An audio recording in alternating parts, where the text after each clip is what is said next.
Hey guys, it's Aaron. Clean shaven, mustache is gone for the interim. I'm supposed to be meeting Jerry here because we were going to record a Dank Stubs episode talking all about Marble Hornets. You know, the new movie Always Watching is out on VOD. We're going to review that, talk about the Slender Man mythos a little bit, but I'm not seeing Jerry anywhere really. Just found his phone, so that's got to count for something, right? So you can stand by. We'll get right back to you as we figure out these technical difficulties. Mustache.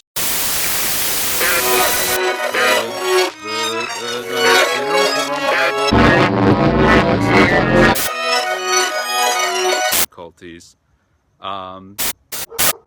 Enjoy.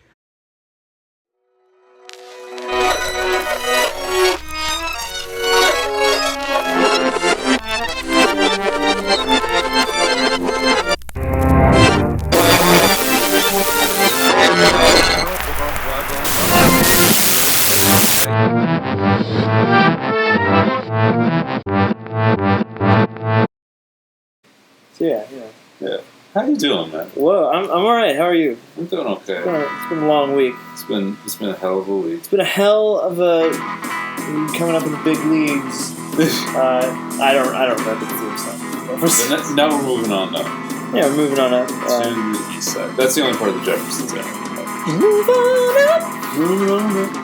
Yeah. How are you? What's new? I'm doing okay. I'm feeling like very like Aslan on the slab right now. Okay. Do explain. Like, you remember when in...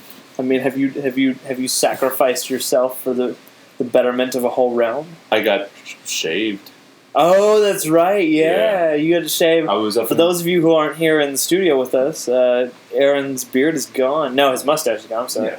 Mustache is gone. Yeah. You're a mustachioed chap. It's like, I was up in California's beautiful Antelope Valley. Woo! Being in a feature film, and for the purposes of it, I had to ditch my trademark. You had to part with your cookie duster. Yeah, dude. Does your upper lip feel cold all the time? No, it just, I don't know what it is, but it's like I remember in past experiences where it's like I would have the mustache for a while, and then I would shave for whatever reason. It's like it would feel weird and kind of rubbery, but not this time around. This time around, I guess I was a little bit more mentally prepared because I knew this was coming a ways in advance. You had time to get acquainted with the idea. Yeah, and depending on how things pan out, I may have another film project where I might have to ditch the mustache again, but in its stead grow some big, like, what are described in the script as pork chop sideburns. Yeah. So you're gonna be like a Civil War general? No, I'm. If it all depends on whether or not I land this gig, but it's like a kind of a post college age burnout guy. All right. The kind of dude that would have pork chop sideburns. Yeah, okay. Yeah.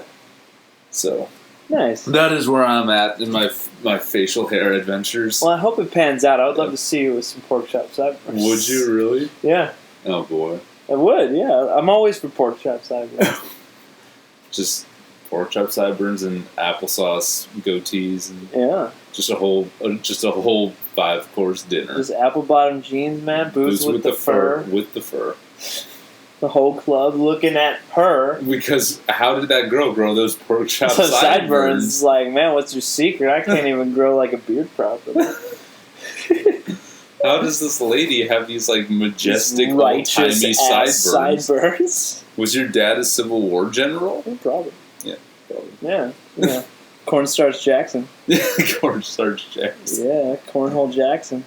Cornhole is an actual game. Cornhole is a game they play in like the Midwest. Really? Yeah, or you just get these beanbags and throw them through a hole in a piece of wood. So it's like the name for just like that game where you throw beanbags through a piece of wood. Yeah, it's like I don't know if it has a name in California, but it's not called cornhole because no one's gonna put that in the hands of children to do with as they please. Hey kids, you want to play a game of cornhole? You said cornhole. Yeah. Yeah.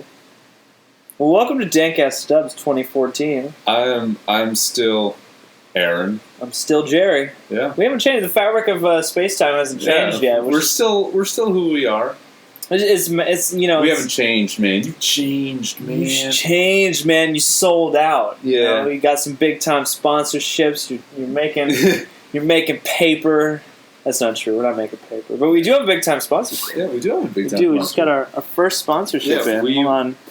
Do you have the copy for the Let me promo? find it. There's so much shit in here. God, all these sponsorships.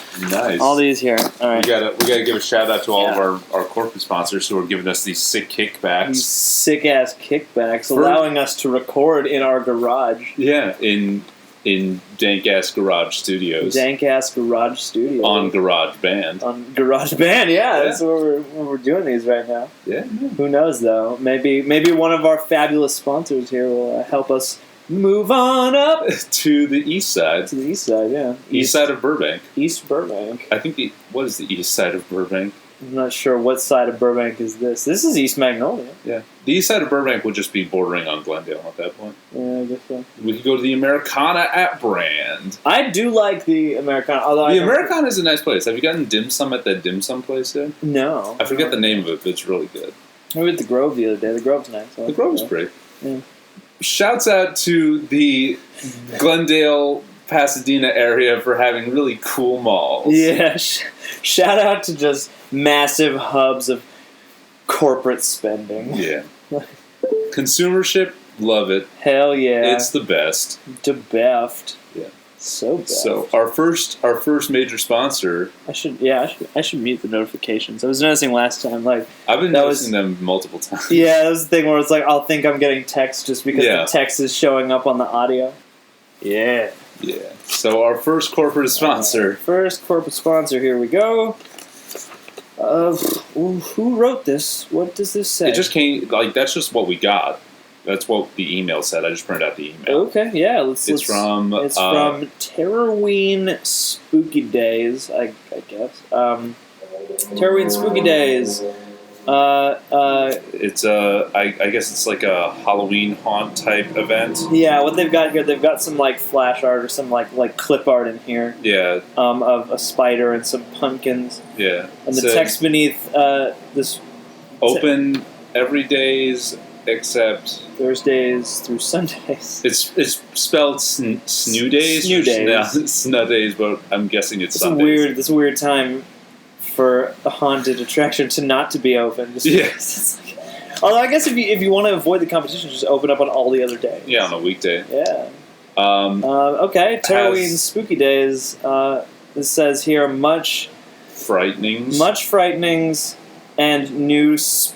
I think it's supposed to be spooky. Much new spooky maze is a spider.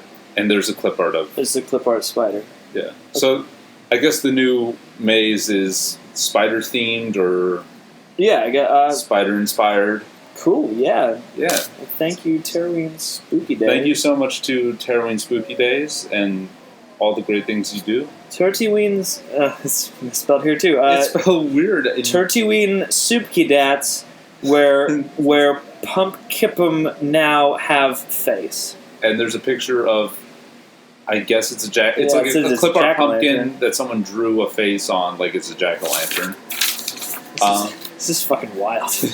All right. Thank you for sponsorship, Terrorween Spooky Days. Thank you so much, Terrorween Spooky Days. Hopefully they will get spell check and sponsor us again. Yes. And hey, what a great sponsor to sponsor one of our first re-inaugural episodes about a horror movie. That's right. About a horror movie and some like extraneous horror webisodes. Yeah. You know, let's we want to do the honors since you brought this to me. Let's flash back to 2010. Yeah. Also, 2010 is when this happened? Was it? I have no idea when it happened, but at some point... it was like late 2010. Yeah, maybe 2011. Some point back in the day, I happened upon an interesting web series that caught many people's eyes. Except the eyes of any of our friends. Yeah. because it was just the two of us really that was talking about you this. showed me, and I was like, "Oh, this is so cool!" And then we showed our friends one night before we showed everybody before we went to Repo.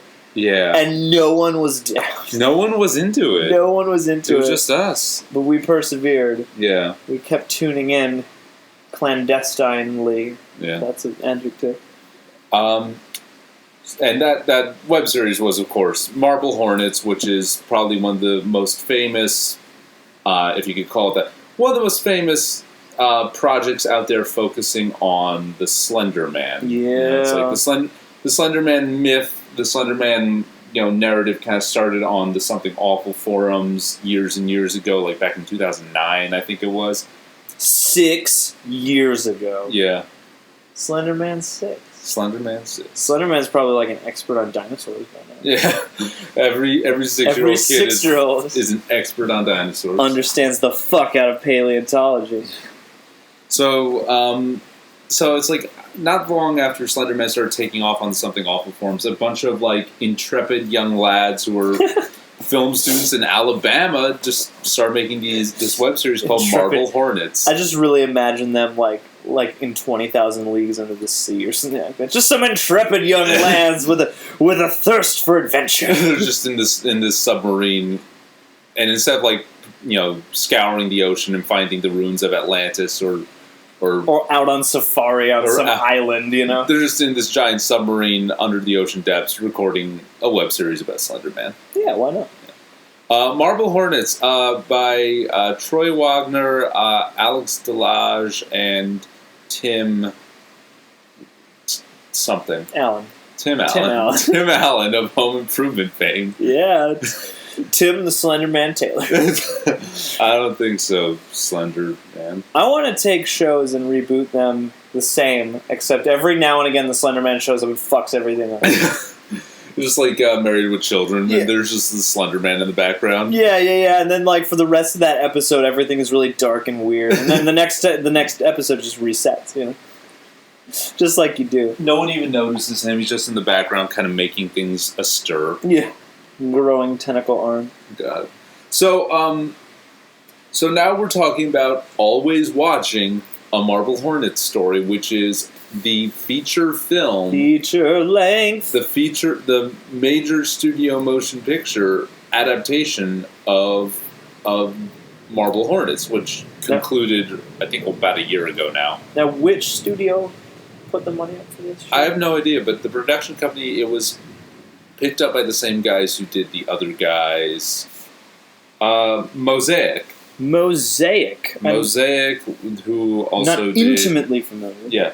Who did the other guys in Bad Teacher are like their major name movies that they put out. Oh. So comedy moving into low budget horror. Yeah, why not? And directed by, and I misspoke earlier. The web series Marble Hornets was created not by an Alex Delage, but a Joseph Delage. Alex is his evil twin brother. Alex is the character he plays. Oh, okay. Yeah. Well, that's an understandable mistake. Yeah. Troy Wagner, Joseph Delage, and Tim Sutton. Tim is the only guy whose name and character name are the same. Okay. Yes. All right. Yes. So, yeah, it had a tiny, itty-bitty theatrical release, and for the most part, it's now a VOD title on all the major outlets, Amazon, iTunes, and the like. And it was good, 3 out of 5. It was all right. Yeah. I mean, it's it was like a mellow kind of good. Yeah, it was humble, but it had some charm to it. Yeah. Well, I mean, this is the Slender Man thing has gotten so big lately. Yeah, and there's like these video games, and there are other Slender Man movies I think now that they're coming out with. And then there was that movie, The Tall Man, that was like kind of but not sort of related to that thing that came out, or at least that's how it was always pitched to me. It was like, it's kind of related but not. So like, yeah, it's a lot of stuff now based on that something awful posting, but Yeah. but this was my first sort of return to Marble Hornets at all in a while. You know, It's I mean, the Marble Hornets series, when it finally concluded, I want to say, not even a year ago now, it had like 90 plus episodes, including all like the side stuff with the multiple YouTube accounts. see, that's stuff I wish could have been incorporated into this movie somehow, because like that was always my favorite stuff. Yeah, the To the Arc stuff. Yeah, like all those weird, creepy, dissonant, you know, Yeah. little art videos almost, just like fucked up little art videos were always a treat, you know, and gave some really cool contrast. But Yeah, because it was like, what was interesting about and kind of intelligent about Marble Hornets as a web series was that you saw the initial pitch is a guy has a best friend who's a film student who's making this student film, and the student film is called Marble Hornets, and it has every trapping of every like cliche bad student film thing that you can imagine, like stilted, non-professional acting, like stolen shots, and just like suburban locales. And the storyline is about 20-somethings coming back to their hometown, and everything's changed and nothing's the same. And it's a great study in just like purposefully bad filmmaking. yeah, There's one bit where you see a guy in a car practicing and running lines for a quote-unquote a camera test, and he's just like saying, it's just, this town's different, I used to miss it so much when I was in college. I but remember this episode. Yeah, and it was just so charming and hilarious. It was just like you had to laugh at and it was on purpose. You just had to laugh at how purposefully bad and how authentically bad this bit felt, and then it became terrifying because as this guy's running this goofy ass monologue about like maybe it's just changed too much, or maybe I've changed too much, maybe you have. And then he leans back, and there's this unnaturally tall man with no face standing stock still in a doorway outside of a window. Oh man, well I love wallpaper like that. I love those little self-conscious things that people put in the sort of more normal side of these little worlds. Because that episode tickled me to death, and then frightened me. It was great. Yeah. I mean, that's cool because, like as popular as found footage now is, that was like their approach was like authentic and sort of lo-fi enough that even though it's fiction, it still sort of has a believability about it. Yeah. And it was always part of the charm of Marble Hornets for me. Yeah, and it's so, as the main character of the series, Jay, played by Troy Wagner. Woo! As he's pouring the storyline is there's his buddy Alex Crayley, played by Joseph Delage, and Troy is pouring over all the old mini DV tapes of this film project called Marble Hornets that he abandoned and started like acting really weird over. And Troy starts picking up the tapes, thinking like, well, I mean, it's a shame that all this work is going to go to waste. Maybe I'm just going to check it out and see if there's anything that can be salvaged. Yeah. And as he goes on, he starts seeing videos of Alex acting erratically. He's starting to film himself at all times. Starting to draw weird shit. And then he seems to be hunted by the Marble Hornets version of the Slender Man, which is called the Operator. Skinny guy. The skinny guy. Skinny guy. Skinny fella. Skinny fella. He's just some kind of wise guy. Hey, come here. I think I remember as I was perusing like the hundreds of pages of the original forum thread that gave birth to the Slender Man, someone made like a found audio thing where it was like a southern dude getting interviewed, and it was like really brilliantly creepy because there's this southern dude that's just like, so skinny fella. And it sounded like, it was one of those things where it sounded kind of rustic and down homey in like an effectively creepy way. Yeah. And that's kind of like what made the original Marble Hornets web series so effective, because it felt like these are just kids who are way out of their league with this shit. Yeah. Where did they shoot? Do you know where they're from? They're from Alabama. Oh, that's right. You said that. Yeah. Wow. So it's like everything is just shot around like small town Alabama. That is where the Slender Man was shown. What? Like everything takes place in a big city, but really, some spooky shit's going down. It's gonna be in Alabama. Yeah. At least some spooky supernatural shit goes down in Alabama. Because you gotta have somewhere that has like enough open space with enough trees. Because it's like you can't, as creepy as like the Lancaster Palmdale area is, where I have been, it's too flat and too sparse. You can't really hide a 7-foot tall tentacle man in there. You could try. You could try. Someone on Crank would find him. Yeah, that's what I wish. That's one thing I wish could have been incorporated into this film.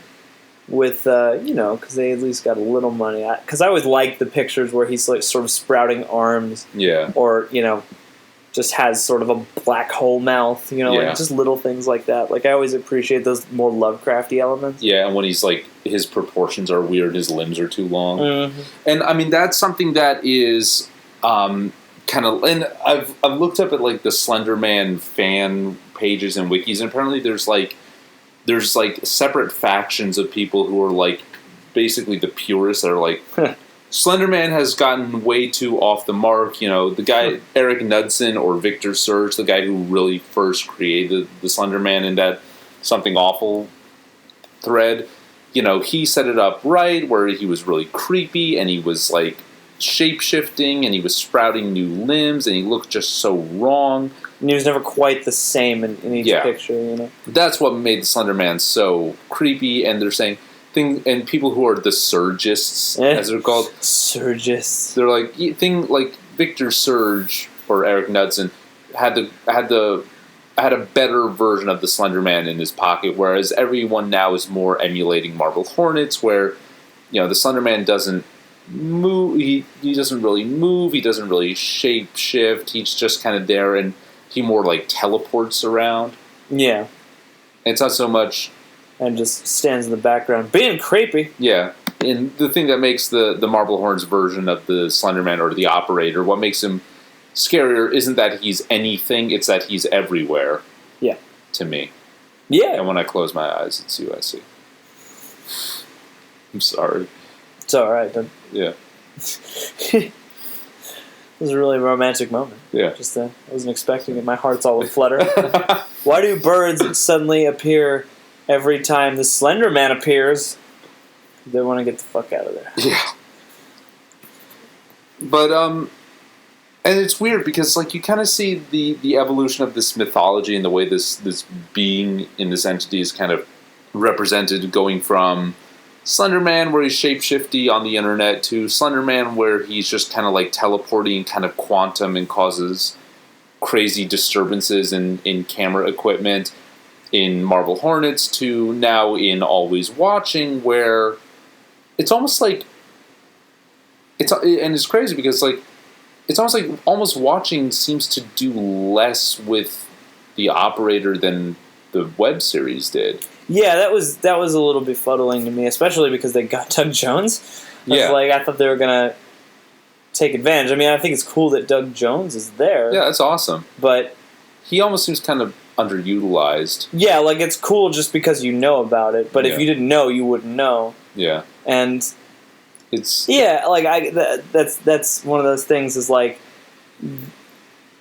I liked the movie, but in the web series I feel like they did a lot more scary things or clever things with the Slender Man, whereas like in Always Watching, occasionally they'll hide him somewhere. Yeah, and but play the Where's Waldo game of like where in the frame is the Operator's hiding out. But beyond, like the suspense, the sort of mild suspense built by like, artifacting and camera disturbances, they didn't do a ton with just the potential of that character or that entity anyway. Yeah. Not really a character, I guess. And they didn't use Doug Jones to his fullest potential. Well, the thing about Doug Jones is like he is a contortionist, he can move his body in weird, crazy ways.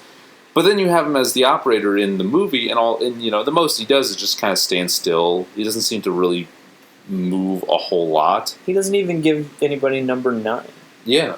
I mean, or give me back my dime. Hashtag white stripes. Yeah.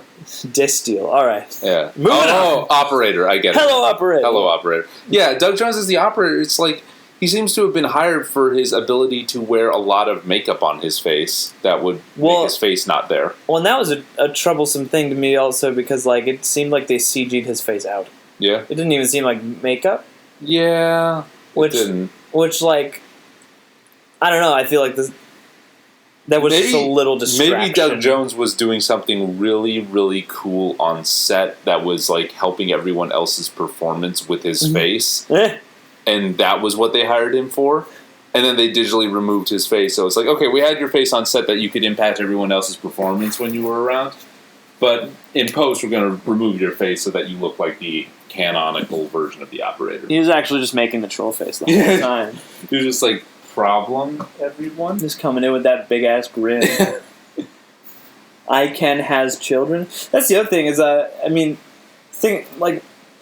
because the message board version, is like there's that whole thing about he takes children. Yeah, he takes children. He makes people disappear. And like Marble Hornets, I guess, kind of, even though they're not children, they're still like young people. So I still kind of bought that they would be affected by this. But the movie's about adults. Yeah. Like so, it kind of further steps towards normalcy in that regard. And it's also the thing about the Slender Man is like the belief that he kind of takes you somewhere. Yeah. Or he does weird stuff to you. It's like it seems like the most this version of the operator does is just kind of like make you mad and scared. Make you mad, paranoid, and kind of narcissistic. Yeah. You're always recording yourself. Yeah, I mean, like the message board version, the Surge version of the Slender Man, he abducted children. He like fires started mysteriously in connection to him. Mass deaths of children. People like kind of enthralled in some way and doing weird stuff in mass. So disappearances in the woods. Almost like a Mothman. Yeah, he is kind of like there's a lot in just sort of like the weird bad omen-y stuff of the Victor Surge version of the Slender Man that kind of harkens back to the Mothman. Mm-hmm. Just this dark, foreboding entity that swoops you up somehow and kind of is portends bad news. Yeah. Well, for always watching, I feel like because as much as we are complaining, like I did like the movie, and I feel like I liked it too. It did. There were things that were kind of intelligent and kind of charming, but the thing is, it's like what was weird to me is like the things that were the most interesting about always watching to me were the characters that were being hunted by the operator and their relationship to each other, and not so much really anything to do with the operator. It's almost like the operator is like the least interesting thing in always watching, ironically. Well, yeah, it's like the horror stuff kind of veers more toward just the mainstream, but like all the other things, like it does have a lot of charisma. Like the actors they got for the most part are really natural. Yeah, and even just side characters, like the first, like when you start seeing when you start entering the world of and so it's like there's a connection to Marble Hornets in that the web series was about someone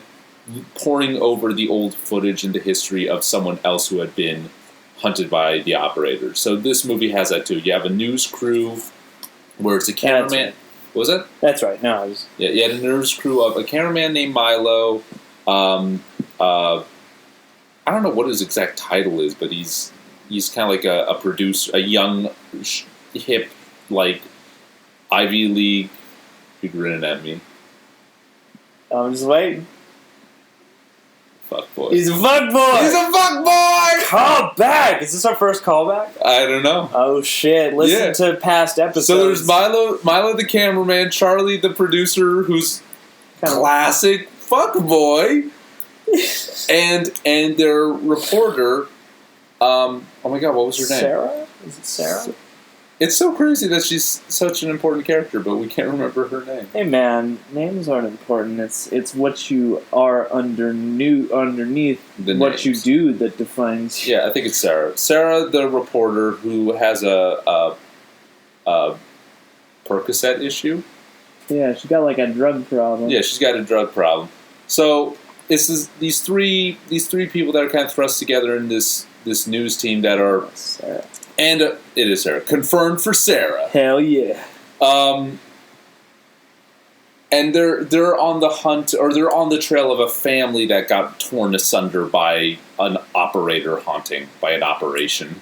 By an operation. If you actually touch him, there's just a buzzing. That's all that happens.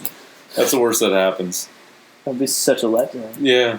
You've been haunting me all this time, and all I had to do was... His face turns red instead of flesh colored. No, it's just his nose lights up. Oh, where he has no nose, a red light buzzes. Yeah, a red light buzzes at you. So, so it's like, what, you know, it's more interesting to me it's more interesting to me these three characters and their relationship to each other, and it's like everything having to do with the operator entering their lives and haunting them and spooking them almost feels kind of secondary. Well, yeah, and I mean, it's weird because I was watching this movie and there were a number of scenes that would begin where I would be like, oh, here we go. Like, we're shoehorning a romance or we're shoehorning a drug problem, and it doesn't really seem natural to be filming some of this stuff, but then, like, scenes would start to play out and I'd be like, but this is a really good scene, though. Yeah. Like, they're really natural together, and I believe that, like, you know, and that's really hard to do in any found footage movie, so Yeah. it was like...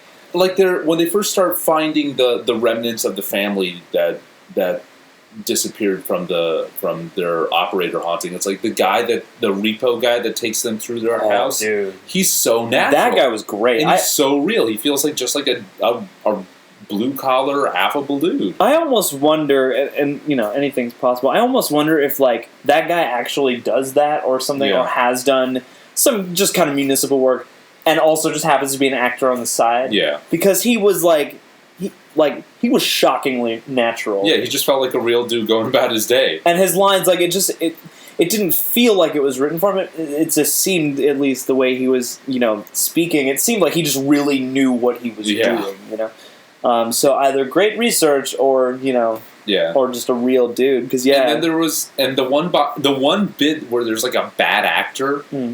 It's a subversion. It's a small town cop that's like playing too much, like, if you ask me, fella wasn't playing with the full deck, and then you realize, oh my god, this dude is totally playing for the camera because he's a small town cop that knows he's going to be on TV. Because he wants to take advantage of the fact that he was in a movie today, he was on TV today. Yeah.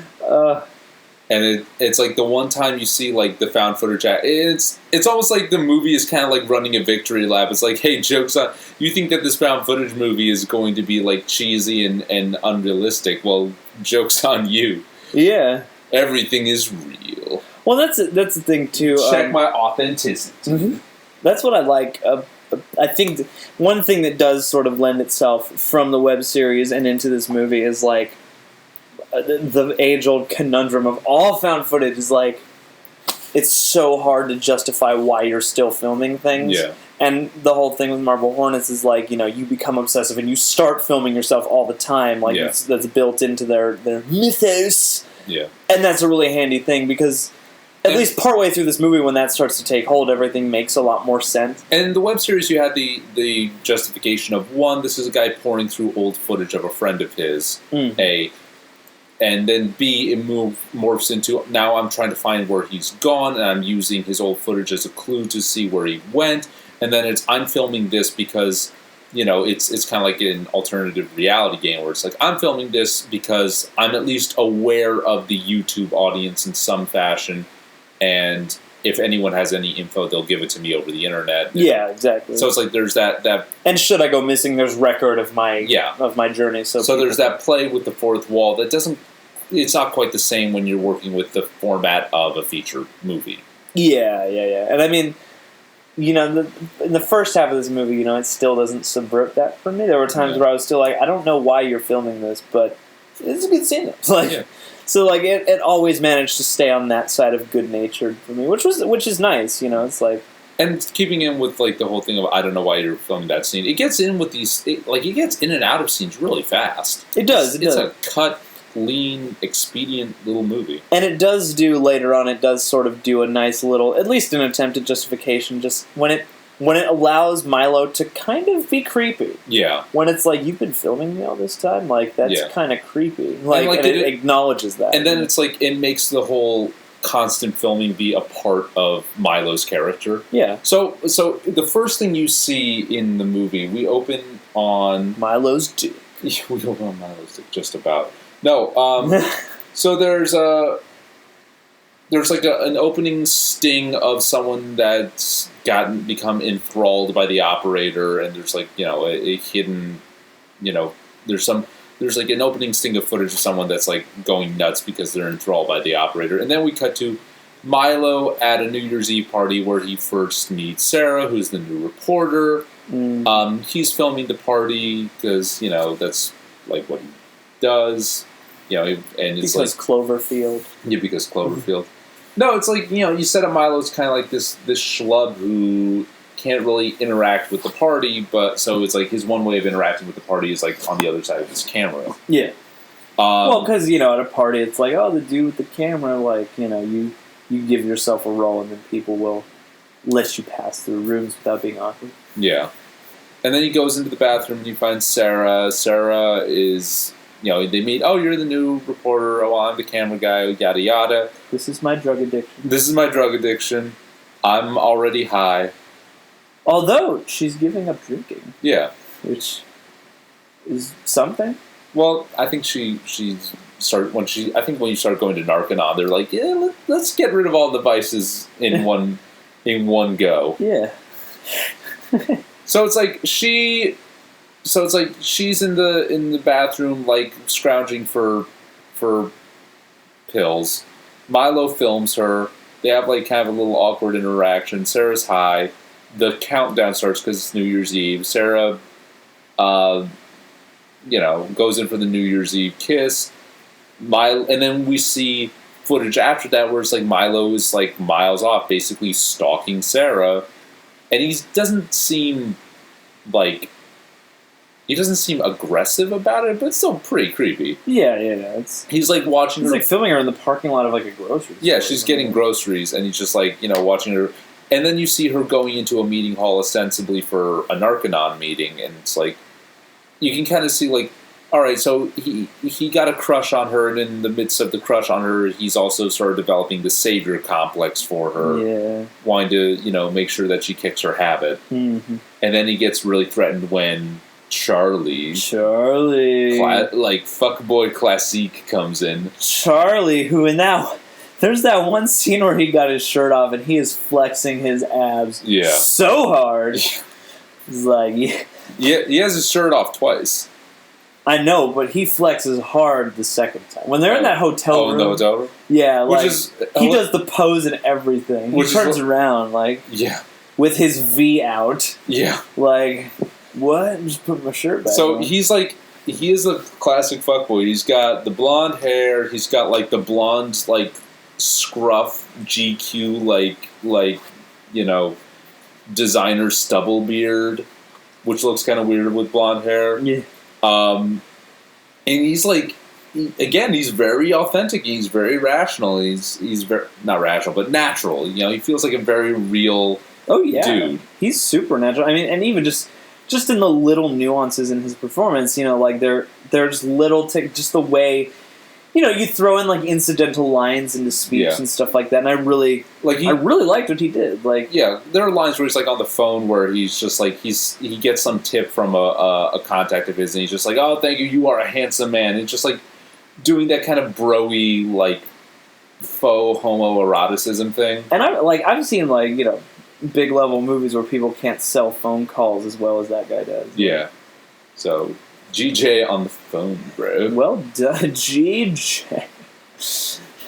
Wicked sick calls, bro. So it's like, it's interesting, like, that's the most interesting stuff in the movie. It's not the 7-foot-tall faceless guy haunting everybody. It's this love triangle, because Charlie and Sarah end up hooking up around the time that Milo starts getting, like, stalked by the operator. And it's like, it's crazy to me that the most interesting stuff in this horror movie is actually the people, and the horror stuff almost is taking the back seat. Well, also, too, like, that's the kind of stuff that is sort of shoehorned into a lot of movies. Like, we gotta put some romance, right? We gotta give stakes beyond the situation, or, you know, they gotta be doing this thing or that thing.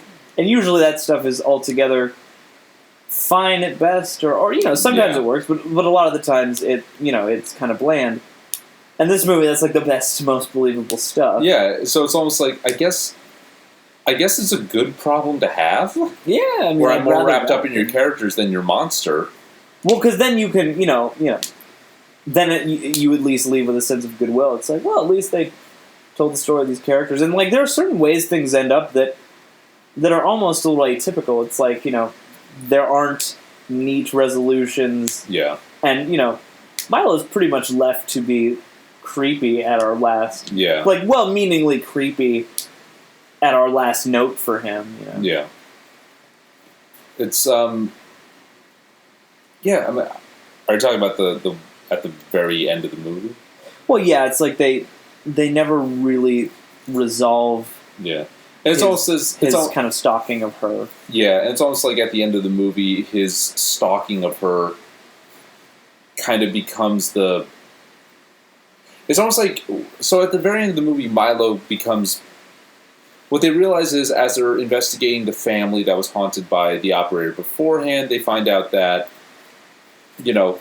as soon as the dad died, so it's like the dad becomes, of this family, is the one that's obsessed with the Slender Man, or the operator. He's the one that's filming all the time, and he starts he ends up becoming enthralled by the operator, and one day he's kind of in a trance and ends up killing, or so he thinks he kills his wife and daughter. Ugh. His wife survives, and his wife ends up having to kill him, and as soon as he's dead, the operator goes away. Oh shit. So I'm remembering, these are the little moments I'm picking back up. Because there's that whole strangling scene. Yeah. And then the house burns. Yeah. Yeah.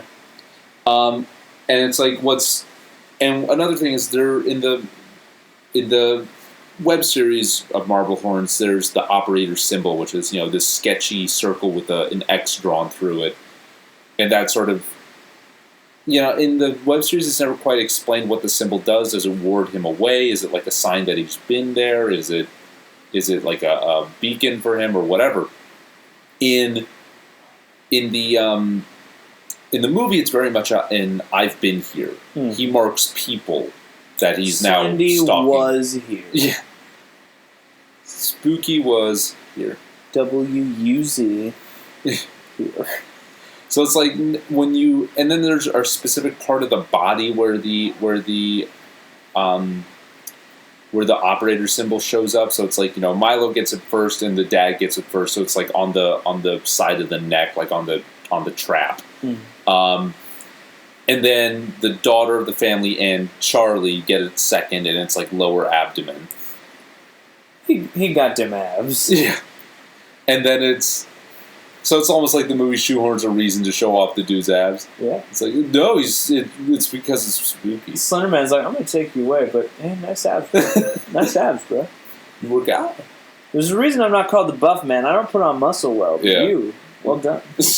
And then the mom and Sarah get it last, where it's on the wrist. Yeah. And so so it's like this mark is almost like if you kill whoever has the first symbol in the chain, you stop the conduit. It's never explained, but it's just decent guess though. Yeah, it's just like, So at the end, it's like Milo. So it's like they've been running all over town as the Slender Man's been haunting them. They go to this lodge where it's like you think that they would be running out of money and having to go into progressively shittier hotel rooms as the story goes on. But no, it's like at the end of the movie, they're in this nice like getaway cabin. Yeah. Maybe it's like an Airbnb. It's not that expensive. Yeah, they just what's that app where you can couch surf? Is it Airbnb? Oh, maybe. Yeah. Just like, get a couch in the mountains. $10 a night. So they get to this lodge, and Slendy shows up. When they realize Slendy, always loved that nickname. Slendy shows up just as Milo's put the map together in his head of, when the dad dies, it stops the circuit almost. And so it's like as the operator's starting to swoop into the room, Milo grabs a noose and he hangs himself in the room. And then he falls down off of this noose that he's made, and then suddenly his eyes go blanch white, and he becomes like enthralled or possessed by the operator, and he fucking kills Charlie. And then he tries to kill Sarah. Then he tries to kill Sarah, and it seems like he successfully does. And then once he's knocked them both out, his eyes go back to normal, and you can't tell if he's alive or dead. Oof. But it's almost like when the operator takes hold of Milo, it's suddenly this. It's like this culmination of. It's almost like this culmination of like the weird relationship he's had with Charlie and Sarah to begin with, like this ingrown rage towards them, because it's like he wanted to get with Sarah, and so he had this weird fantasy of her ever since like they had this little fling or whatever they had that she regretted, and it's like just this inborn resentment that's been going on, and just this hatred towards Charlie because Sarah and Charlie get together, and it's like. And it's almost like what the operator does in the movie is like it finds the point of the most frustration in you and gets you to act out on it. Mm. The Slender Man is just a metaphor for voyeuristic, unrequited love. Yeah. So it always catches up with you. Yeah. No, yeah, it does seem to...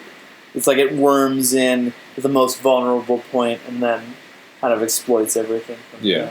It makes you wonder, I guess, further what the nature of the Slender Man is in the movie universe. Because for instance, like the Babadook handled its character really brilliantly, and you, without having to overtly say it, you get it. The Babadook worms its way into you. It makes you act out on the most angry, repressed, part of yourself that you don't want to deal with. Mm-hmm. It almost seems like this version of the operator kind of wants to do the same thing. Yeah. That makes sense. Yeah. So, the Slender Duke. The Slender Duke. The Slender Duke. It's almost like, the Babadook was very... If the Babadook was about, motherhood and the frustrations of that, and mourning and grieving and depression, it's almost like this version of the operator in Always Watching is about, that, like you said, that voyeuristic thing, that fantastical need to kind of like look at other people's lives and feel a need to transpose yourself and place yourself into it. That kind of almost narcissism, but that insecurity. Mm.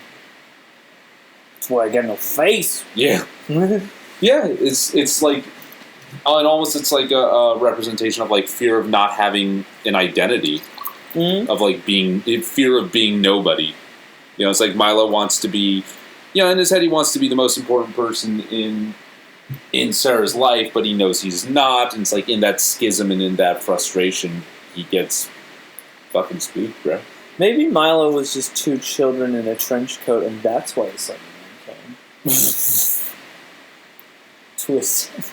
Twist sentence. No, yeah. The children thing. Oh, yeah, because like this, maybe this is... Because the original mythos is like it comes from children. Yeah. And is often near like structural fires. Yeah. Yeah, it's like Marble Hornets did that. It's like they found burned out buildings for things to take place, and that was something that's like from a formalistic standpoint, from a aesthetic standpoint. It's like the web series did really cool stuff with very little. Like they made, just parks in different areas really creepy, and there was one episode that was brilliant of the web series where it's like the camera starts, in first person you see someone running through a house, and the way in which they're running through the house you realize is impossible. Yeah. Well, because it's fucking with the physics. It's like the spatial dimensions. Because like he runs into a closet and comes out like downstairs, runs up the same flight of stairs that he just ran up to get to the closet, and then like comes out in a bedroom somewhere. Yeah, it's like the geometry of the house just stops making sense as he's tracking this person wearing a mask who's like, theoretically enthralled by the Slender Man or somehow affected by them. And then he ends up in this creepy, dank, dark basement. Dank? And then dank-ass basements. Dank-ass basements. And then it's like when he comes back outside, it's nighttime, even though he started during the day. Yeah. It's almost like a fuck you to wanting to start this during the day so you don't get creeped out. Yeah, exactly. Well, that's the stuff I missed the most from the movie. It's like that episode. I remember the first time I saw that episode. I'd watched it a few times because also, I mean, the things you can accomplish with a few quick edits and just lo-fi-ness, and that's something is great. You know, and it's a simple trick, but it's so effective. When he runs in that closet and comes out on the other side, and it's a different room. Yeah, you know. It's a great little trick, and I guess that's something that is hard because the thing that was cool about the web series was that it was all mini DV, it was all cheap lo-fi old cameras, and now this movie, it's got that studio gloss on it. Everything is, and they're a professional news team, so they have access to DSLRs and GoPros and high end cameras, and so it's like when there's more information available. When there's more, when there's more of a high definition outlook on everything, it's less, you're literally not as in the dark. You don't have that creepy gloss of ignorance. Well, yeah, I mean, because just the right amount of grain or just tape noise, it makes the frame busier. Yeah. Whereas, like, HD and stuff like that, like, everything is so crisp and clear, and you're really in the room. Yeah. And so there aren't as many places. You're just not... Your head is in a different place where you just don't expect or there's less that can be hidden in static or in snow or anything like that. So you feel a little bit safer, I feel like, with HD. Yeah. And just as an aesthetic thing. It's like anything that's a little bit grimy or a little noisy, like it's just a harder to sort of cut through video quality will always be creepier. And that's something that I saw in, I saw some clips of Sinister, and I'm really interested to actually finally see this movie now, because I really like Sinister. It's like, it goes back to Super 8 films. And they actually shot those on Super 8 from what I've been told. And those, I mean, that's a recurring motif, and those are really unsettling. It's like the less... These snuff movies. Yeah, it's like the less visual information you get, the older the format, somehow that instantly makes everything creepy. Like, if you heard a creepy song on a CD, it's not the same as hearing a creepy song on a broken record that cracks and pops and skips. Yeah, exactly. I mean, it's... I don't know exactly what the right word is, but it's just more alive that way. Yeah. And then it feels closer to Earth. It's like more physical, more analog formats. They somehow hit a totally different... They somehow hit a totally different nerve than, HD stuff, high fidelity data. Well, yeah, there's a more sort of sterile quality that comes with those, and even though they're commonplace, you do feel less in the real world because things are so crisp. It's like real life is HD, but not in the same way where it calls attention to just how crisp and clear everything is. You just kind of go about your day and you don't really think about the quality at which you're seeing. So, like, when you have stuff in HD, it all kind of gets that different level, sort of Hollywoody gloss on it. Yeah. I mean, it's like the muddiness of older formats, of things like that. Just when they're less clear and more information is kind of being withheld from you, you feel less capable. You feel a little disarmed in a way. Yeah. It's like you don't have everything you need. You don't have all the knowledge or information to, like, survive. Mm-hmm. Yeah. It's like in HD, you almost have to do a lot more with restrictive angles than you would on any other format. It's almost like the artifacting in HD footage is not as creepy as the artifacting in lower fi footage. Yeah. Well, and it seems like it almost takes more to conjure that up. So, I don't know. Because everything is, technology improved and stuff like that, whereas it's like if something is on tape, you're used to tracking, you're used to, now and again, distortions and whatnot. What was weird to me was at the very end of the movie, the credits were all in, like, impact font and had, like, a bunch of JPEG artifacting on them. Yeah. Or no, the title is in impact font, and then everything else is in, like, kind of like a VHS-y looking font. I wish they had done the title differently. Yeah, because it makes it look like this was made by kids.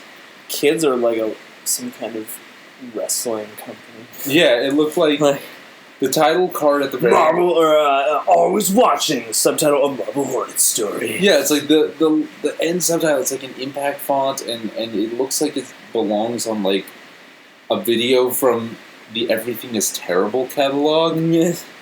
It just kind of feels, I don't know. It just totally felt. It felt like it belonged to a different movie. Yeah, it felt like it should have had some kind of chunky rock tune on it. Yeah. It's like, oh yeah, always watching. Which has been a motif lately on a lot of, not a lot, but a few horror movies I've seen. Not that, this movie doesn't do it. It's sort of the visual denotes that, but it's like Poltergeist, Carrie, like both of those ended on really ill-fitting rock and roll tunes. Where it's just like, no, now is not the time for upbeat guitar music. This ended on silence. Yeah, which works. But the still, when the title showed up, I was a little bit like, I'm almost distracted just by like the way the title looks, because it looks too in your face. Whereas the movie itself, I feel like, is more understated and more subtle in a weird way. Because like everything is really natural in the movie. Yeah. Despite It's I don't know how to put it. It almost feels like somebody. It feels like the movie was not put out for like, hey, let's do the most with this property that we can. It was almost like someone kind of just wanted to do a Marble Hornets movie as quick and as fast as possible, but at some point someone else just put a lot of effort into the people, into the characters. Yeah, it's strange. Like, it is very strange because it's a unique. I don't know if I would call it a problem, but if you want to call it a problem, it's a very unique problem to have for a horror movie. Yeah. Because like the best stuff about this is none of what makes it what it is. Yeah, it's like, I mean, not that stuff isn't cool to a degree, but like this.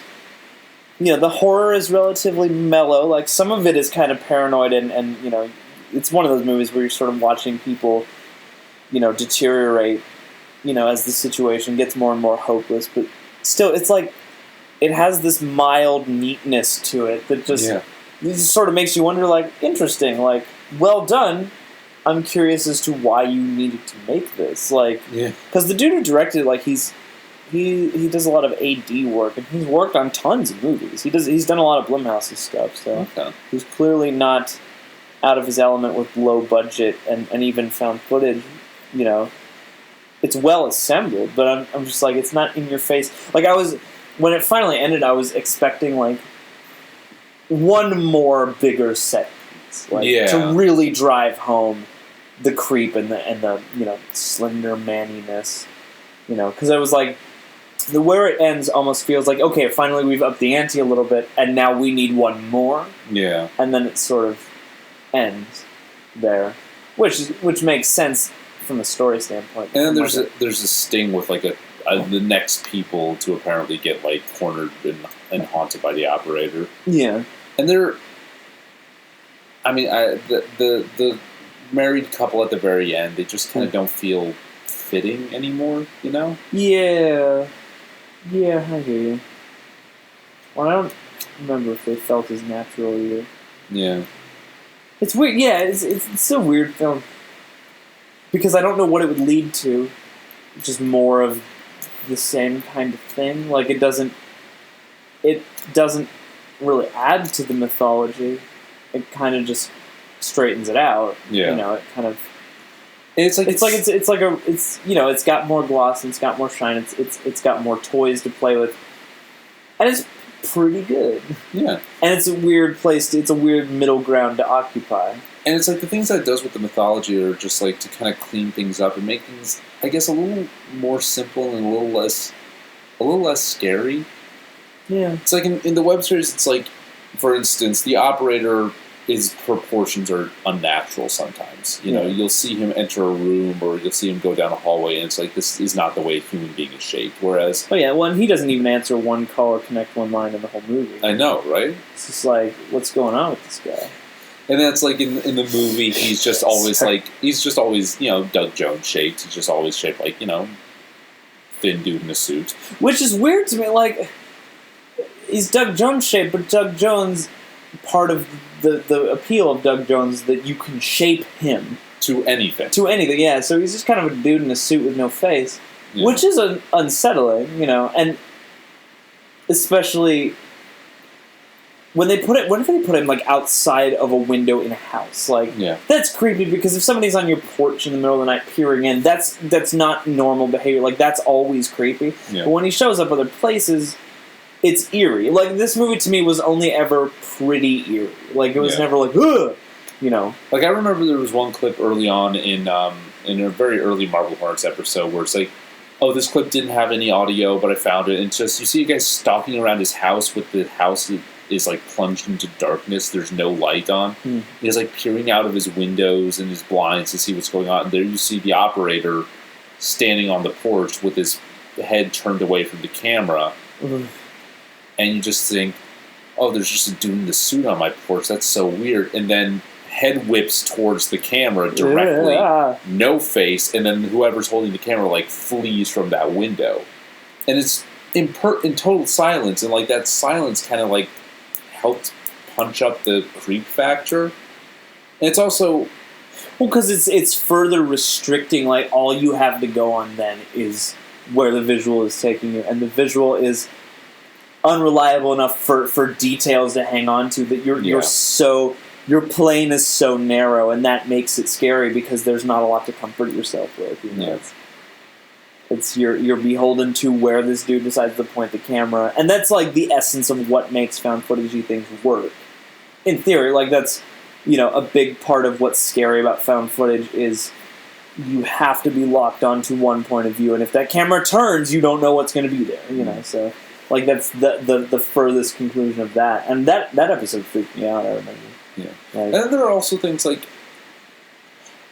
there was a mystery element that I guess was missing in Always Watching. Like, for instance, in the web series, there are moments where they're hanging around a burned out building or an abandoned building, and they'll say what they think happened there or what the official story is of what happened there, but you get the sense nobody really knows what happened there. Whereas in the movie, they go to a burned out house and they see who burned the house down. And instantly, the fact that the house is burned down is kind of like less creepy.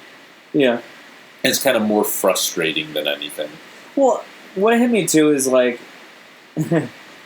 when it comes to the movie, it almost seems like the most effective Marble Hornets story, at least, and maybe Slender Man story in general, like kind of has to be about people who don't have a ton to do with their time. It's like, we were making this short film, or we were making this film, and then we, stopped for whatever reason.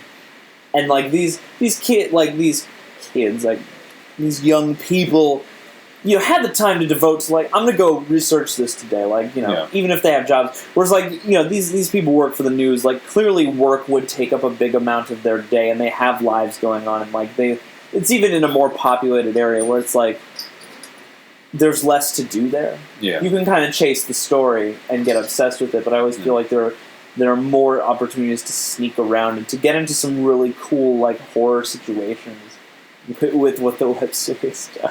Yeah, and it's also, in the web series, there were kids who, they didn't have as much to do so they could go poking around and stuff, and they didn't have the resources to find out what things were. Like, there was that whole thing in Marble Hornets of just, like, this weird, red, rusty structure in the middle of some park somewhere that no one knew what it was. And, props to those kids for finding that thing.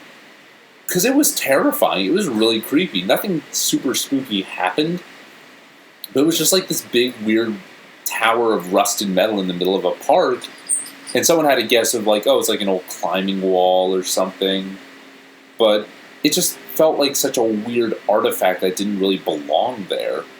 And so, I wonder, I wish I could just sit in and listen to them talk about their location stuff. Yeah. Because there's a lot of great location stuff. And they just found it in their neighborhood, in the surrounding towns around them. Well, and that's what I wonder, is, like, I wonder if some of this stuff was, like, places they'd driven past a million times growing up or whatever, that they were like, oh, yeah, we could use that, or we could use that.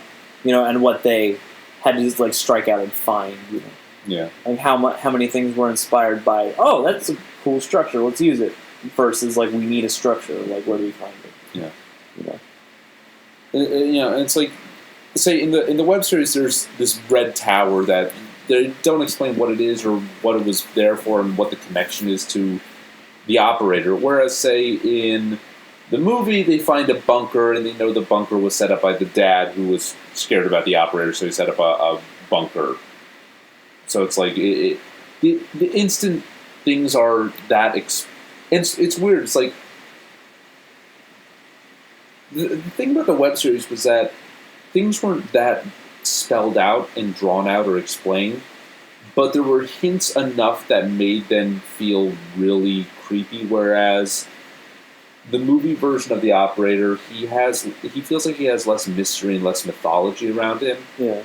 And even less is hinted at or explained. It's almost like the web series version of the operator was coming from a richer, more fuller mythology than the movie version. And maybe just because they were kind of doing a Lost on the web series, where it's just like, you know, they were thinking of cool stuff for the operator to do and be connected to on the fly. Whereas the movie had to kind of plan things out in a longer way. Whereas, you know, the web series was kind of fly by the seat of your pants. It's like, hey, let's do this thing because it'll be cool and spooky. Yeah. And so that, hey, let's do this thing because it'll be cool and spooky, that suddenly adds to the greater mythology that's being implied and, like, broadens it out. Well, you can get really good things out of that if you know how to use them right. Because sometimes if you're just getting something that seems cool, it's like you're not thinking too hard about it. Yeah. So it's like you can stumble across something and then figure out how to work it in like that.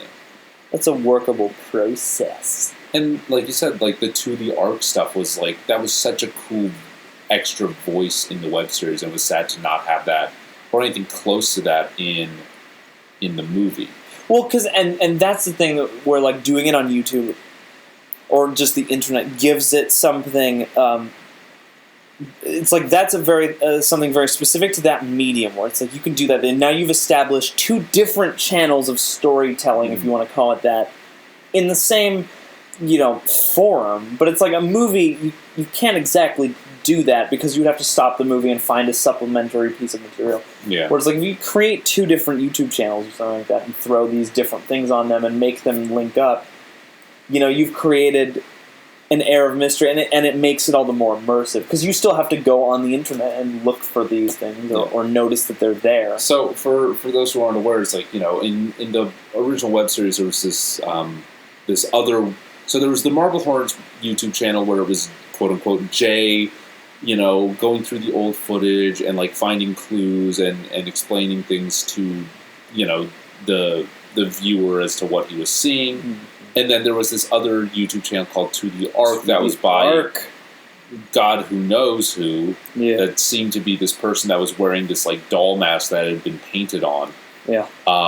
That had, like, footage of Jay in certain places and, like, the missing pieces of footage that Jay had, and it was just like, clearly this guy knew a lot, but he was like, he spoke really cryptically, and everything he said had this kind of weird foreboding about it, and the language he used, and there was a lot of use of, like, you know, old archival footage and archival music that was being reversed and edited and heavily chopped and screwed in these really creepy ways. So it was like almost like someone was trying to.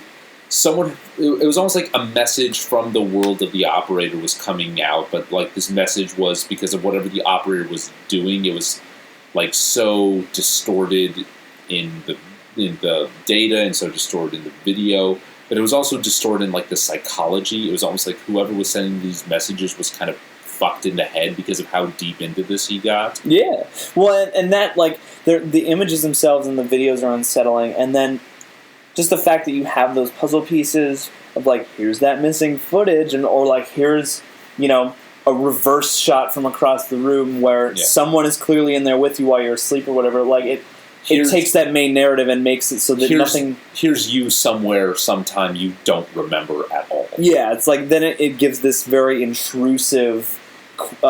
It just has a very intrusive quality that makes the main story, if you want to call it that much more paranoid, and the sense that like there is no safety even when sleeping, because whatever this entity is pretty much has access to you and your shit all the time. Yeah, and you don't have any control over that. Yeah, or at least like intermittently has exclusive access to you. Yeah. As you're slowly going out of your wits. Yeah. So, and it's just having that extra part of it just kind of, it felt so. I mean, it would turn always watching from like a 90-minute film into like a 2-hour film probably, but it's like it felt like it needed. I would have loved to have had something like that in the movie. Yeah, and I have a hard time. There's that greater feeling of vulnerability. It's that greater creep factor. I have a hard time figuring out how you would introduce that in a truly effective way, or like in a way that would be as effective as it was just watching these things unfold online. Because too, like, there's something that adds to it. There's almost like a TV quality where it's like you have these episodes and you have to wait time to see where the story goes. Like there's greater. It feels all more real because there's greater allowance for passage of time and stuff like that. And I'm trying to figure out how the movie could have slipped these other things in a way that would still feel disconcerting and not like a movie is doing that to you. Yeah. It's like it's hard to divorce yourself from one film as its own entity. It's like if somebody slipped footage in there. It's like you could just randomly edit in a very strange piece of footage and then in the next scene have characters be checking it out or, even talking to the camera like, we found this in our footage, I don't know. Yeah. But, the part of the problem with the found footage movie is the conceit, the sort of unspoken conceit that you tend to forget about that, well, if we want to believe this is kind of real, somebody must have compiled this footage, edited it together, so you can't almost have. I guess you could. It would just be hard to sell the whole like this footage randomly got in here. Yeah. So it's a problematic. I don't think it's impossible, but it would require a lot of figuring out. I'm wondering if they could have done instead of just found footage, if they had done the movie as almost like a mockumentary, as a porno. Yeah. We actually got to take a break, folks, but we will be right back. We'll take a porno break. Porn break.